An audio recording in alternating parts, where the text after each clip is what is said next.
Today, we have a heartbreaking update on Valeri Nichushkin, as well as is Elias Lindholm headed to Colorado? I'll break all this down for you coming up on this episode of Hat Trick HQ. But before we get into it, just want to say that 82.3% of you guys watching this aren't subscribed, so if you're looking for a place for daily NHL content, look no further, go down below, hit that subscribe button. We're on the road for 3,000 subscribers, so I really appreciate it if you went down, dropped us a subscribe. But with that said, let's get right into the first talk video today, which is heartbreaking Nichushkin update. And as we take a look here, Avalanche's Nichushkin to receive care from the NHLPA Player Assistance Program at the National Hockey League and the National Hockey League Players Association announced today that forward Valeri Nichushkin of the Colorado Avalanche will be unavailable to his club for an indefinite period while he receives care from the Player Assistance Program.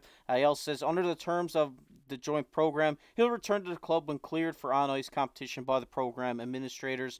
And we did get some comments from Valeri Nichushkin about this here on Spit and Chicklets. He did say, "I have made the decision to seek help and enter the player assistance program. My goal is to address my issues and prevent any negative outcomes once and for all. I want to thank my wife and family, my friends, the Avalanche organization, all of our fans for their understanding and support. I will do everything I can to get back on the ice and join my teammates as soon as possible." And obviously, I mean, this is just heartbreaking news to hear for anyone, not just a player, to, seek help for whatever the situation may be. I really hope that he can get through this, get back to playing hockey. Really wish him the best from everybody here at Hat Trick HQ. And it's just great to see that, he's taken the own initiative to go into the program, to get himself right. And hopefully he comes out of this better than what he went in. And hopefully he can just get back to focus on playing hockey. But what we're going to focus on today is the hockey side of things. And as we've seen, Valeri Nichushkin has been one of the best Colorado Avalanche players over the last couple of seasons. And we're just going to take a look at the stats here. He is fourth among the teams in points right now. Obviously in first, McKinnon with 69, Rantanen with 55, Makar with 48, and then Nichushkin in fourth with 42 points through 40 games, over a point per game player here. And he's 18 points above the player in fifth, which is Devin Taves with 24. And obviously, this is a big blow for the Colorado Avalanche team. I do think this is the right thing to do, though, to get the help he needs. But just to talk about the hockey side, this is a big blow to this Avalanche team. One of their top four players going out now for an indefinite period. Really no timetable of when he will come back. I do believe, some players may have to step it up a little bit to kind of fill the hole in his absence. You take a look at this guy. He's been a great hockey player in this league for a long time, and it just really sucks to see that he's been battling with whatever issue he has been battling, and now he's getting the care he needs, which is great. But due to the hockey side of things,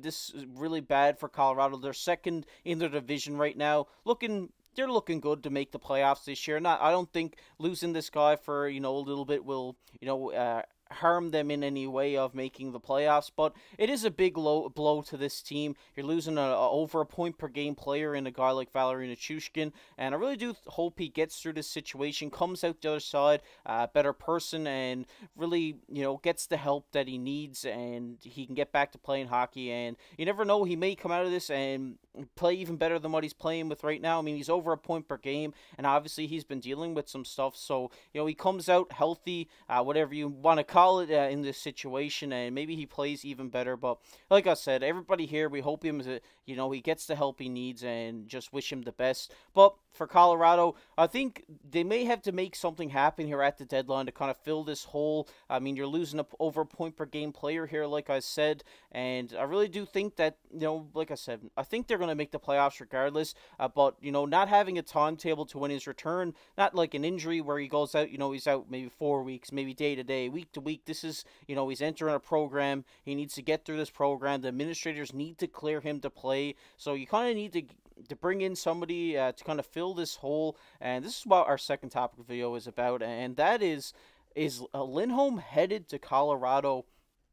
And as we see here, Lindholm will be UFA this summer, so the Flames might try to get some value in return for him before he walks away with just 43 points. Calgary is fighting for a wild card spot, but it's a crowded field. It may make some sense to move on. And as we see here from Greg Wyshynski, I believe from ESPN, sorry if I'm pronouncing the name wrong. He says sometimes when there are enough whispers, eventually it gets shouted from the rooftops. Colorado has been linked to Lindholm for the better part of the season. He's an essential fit behind Nathan MacKinnon on the depth chart for one of the West's top contenders. And now they say here, what would the Colorado have to give up for a guy like this? And they are, expecting here maybe a defenseman like Bowen Byram. I said that would be tricky for McFarland and Sackett, but a sacrifice they may have to make at this point. Obviously, this article was released before the Nichushkin stuff came out, but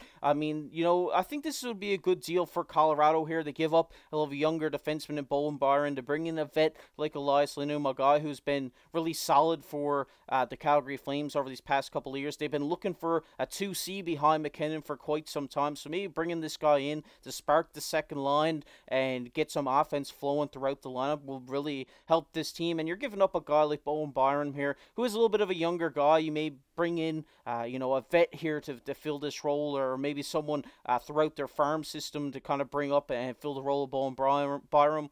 I mean, right now I believe he has 12 points in 39 games. He has been a great, two-way defenseman in my eyes. He, goes out there, he lays the body. He also gets down to block some shots. So maybe getting this guy back in the other direction for Calgary could be a good option. But this is really what we've talked about here on the channel a lot, is Calgary and the sticky situation they're in. They kind of have the roster to be, a playoff team, but it hasn't really happened with the play on ice. But maybe they go into a little bit of a rebuild, a little bit of a retool here now. Bring in a younger guy like Bowen Byram, a guy who could be the defenseman of your future for you in Calgary. He could be a slot right in there in the second line defensive pairings for you guys. And then the other way, Colorado gets some offense back with Elias Lindholm, a great centerman, a great face-off taker, a great guy to slide behind MacKinnon, a guy that can produce a lot from the second line, and really, while Nichushkin is out now, kind of fill that hole that's going to be there and help Colorado get to the playoffs. I mean, you could extend this guy after this year. You could use him as a rental, but I really do think if they bring in Lindholm, they will give him a contract, like you say here in this article. He is UFA after the season, and we're just going to take a look at Lindholm's stats here. Obviously, 28 points for 43 games here in Calgary this season. And as we see, a 55 from the face-off dot. He also has 35 blocks, 39 hits. And like I said here, this is a guy who's going to come in, be a perfect centerman. He's going to win those draws. A guy who's going to give MacKinnon a little bit of rest. MacKinnon doesn't need to be out there for every draw now when you bring this guy in. He's a great face-off taker. A great, defensive forward as well. I think he's a great 200-foot player in my eyes. And, he's a guy who can produce some points for this team. I really do think that this trade, we may see this happen come deadline. Now with the news of Nichushkin being out, you need to bring someone in to kind of fill that gap. And I think Elias Lindholm is the perfect option. They've been searching for a 2C for a long time. You get this guy in. When Nichushkin comes back out of the player systems program, you slot him on the second line with Elias Lindholm. I really do think this offense will be a powerhouse, and they could be contending for another cup come playoff time. Really excited for this Avalanche team. They've been a fun team to watch this season, and they're just one trade away, in my opinion, to be Stanley Cup contenders. But let me know down in the comment section below, what do you think about the Nichushkin news? What do you think about Lindholm potentially coming to Colorado? Let me know down in the comment section below.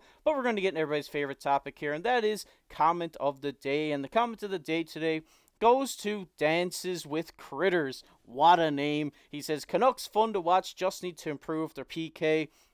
Shout out to you, Dances. Really appreciate your support on the channel. Appreciate you commenting down below. And you got that right. The Canucks have been a really fun team to watch this year. I've been finding myself staying up late here on the East Coast to watch a lot of their games. Really fun team to watch. Pettersson having a crazy season this year for them. And like you said, their penalty kill, I think it could use a little bit work, but I think they're doing just fine right now. And I really do think the Canucks could be heavy favorites for the Cup this year. That's just my opinion. Let me know down below what you think. But if you enjoyed this video, video, make sure to go down below, hit that like button, hit that subscribe button. Like I said, we're on the road for 3,000 subscribers. Really appreciate it if you went down, hit that subscribe button. And if you enjoy the NHL, make sure to check out this video that's popping up on your screen right now. But as always, I've been your host, KC.